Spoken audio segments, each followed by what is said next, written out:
മസ്താനി എവിക്റ്റായ സമയത്ത് അനു ഹഗ് ചെയ്യാൻ ചെല്ലുന്നു. ഒരു ഗുഡ് ബൈ പറയാൻ വേണ്ടിയാണ് അനു ചെന്നത്. അങ്ങനെ ഹഗ് ചെയ്യാൻ ചെന്ന സമയത്ത് മസ്താനി നൈസായിട്ട് അങ്ങ് ഒഴിവാക്കി വിടുന്നുണ്ട്.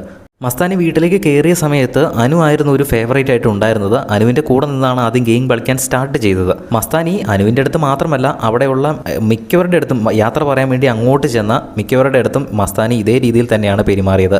ആകെപ്പാടെ മസ്താനി യാത്ര പറഞ്ഞത് ലക്ഷ്മിയുടെ അടുത്തും അതുപോലെ തന്നെ നെവിൻ്റെ അടുത്തും മാത്രമാണ്. ബാക്കിയുള്ള അവിടെയുള്ള എല്ലാ മത്സരാർത്ഥികളുടെ അടുത്തും ഒരു ബായ് പോലും പറയാതെ എന്തൊക്കെയോ മനസ്സിൽ വെച്ചിങ്ങനെ നടക്കുന്നത് പോലെയാണ് മസ്താനി പുറത്തേക്ക് പോയത്. എന്തായാലും വീട്ടിലേക്ക് കയറിയ സമയത്ത് കുറച്ചൊക്കെ പോസിറ്റീവ് ഉണ്ടായിരുന്ന ഒരു വ്യക്തി പുറത്തേക്ക് പോയപ്പോൾ ഇത്രയധികം നെഗറ്റീവായിട്ട് പോകുന്നത് ആദ്യമായിട്ടാണ് എന്ന് എനിക്ക് തോന്നുന്നു. മാത്രമല്ല ഇത്രയും വലിയൊരു യാത്രയപ്പ് അതും ബിഗ് ബോസ് സാധാരണ സെറ്റ് ചെയ്താണ്. ആ ഒരു പുലികളിയൊക്കെ ബിഗ് ബോസ് തന്നെ അറേഞ്ച് ചെയ്യുന്നതാണ്. ഇത് ബിഗ് ബോസ് പോലും അറേഞ്ച് ചെയ്യാതെ ഒരു പുലികളിയൊക്കെ അവിടെ വീട്ടിലുള്ളവർ തന്നെ അറേഞ്ച് ചെയ്ത് മസ്താനീനെ യാത്രയപ്പ് നടത്തിയത് ഇതിലും വലിയൊരു യാത്രയപ്പ് മസ്താനിയുടെ സ്വപ്നങ്ങളിൽ മാത്രമേ ഉള്ളൂ. അറ്റ്ലീസ്റ്റ് മസ്താനിയുടെ തെറ്റ് മനസ്സിലാക്കി സോറി എങ്കിലും പറഞ്ഞിട്ട് പോയിരുന്നുവെങ്കിൽ ഇപ്പോൾ ഉണ്ടാകുന്ന നെഗറ്റീവിൻ്റെ പകുതി നെഗറ്റീവേ ഉണ്ടായി കാണത്തുള്ളായിരുന്നു.